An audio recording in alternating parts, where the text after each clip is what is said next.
Hello everybody and welcome to another story time with Circle. This week's video is going to be a little bit shorter due to the fact that I'm under the weather. But I figured laughter is the best medicine and I have a really funny story from when I was in middle school. So let's get right into it. There is a spectrum of ways something could be presented as funny. You have cringe humor, you have weird humor and dark humor. But above all, my favorite kind of humor definitely has to be irony. Now many people don't get this kind of humor, but I'm hoping that after today you will. Anyway, this story is about my 8th grade math teacher, Mr. Morgan. He was pretty much already an oddball, sort of. I mean, he would tell us stories about how he used to be a spy and all that stuff, and I'm just like, cool. He even flirted with my mom before, which was For the most part, everything in his class was the same. He would actually be one of the few teachers that would greet the students outside of the classroom before they came in. But one day, upon going in his classroom, I noticed something different about him, particularly on his face.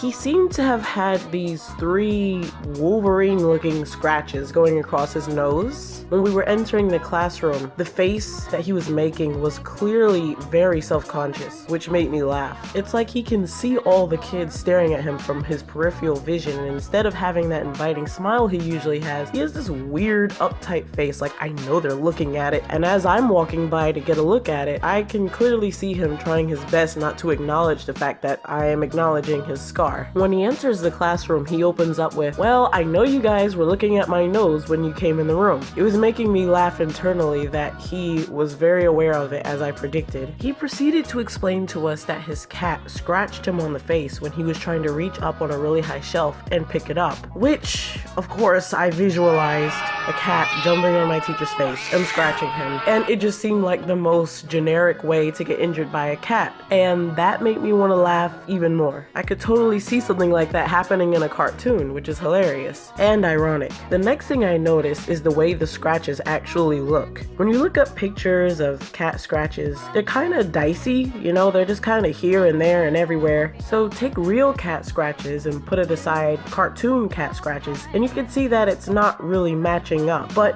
in this particular case, my teacher literally had 3 perfect diagonal scratches going across his nose. This is something nobody else would even think to pay attention to, but me, being the strange person I was, instantly noticed that his nose looked like something out of a cartoon. I mean, how many times have you watched a cartoon and you've seen a cat jump on someone's face, attack them, and leave it all scarred up? I'm not exaggerating at all. There was literally a pool of tears at the bottom of my elbows by the time we left the class. Believe me, I did my best to stay focused, but it just wasn't happening. I just kept getting replays in my head of my teacher being attacked on the face by a cat. We all laughed at it on TV growing up in our favorite shows. It's not something that usually happens in reality, but there it is. I kept wondering why he didn't just put a band-aid over it. Anyway, that's it for this video. I'm gonna get some rest so that I can get better and keep making videos. Check out my older videos if you haven't. Like, share, subscribe, you know, all that. I'll see you all next video.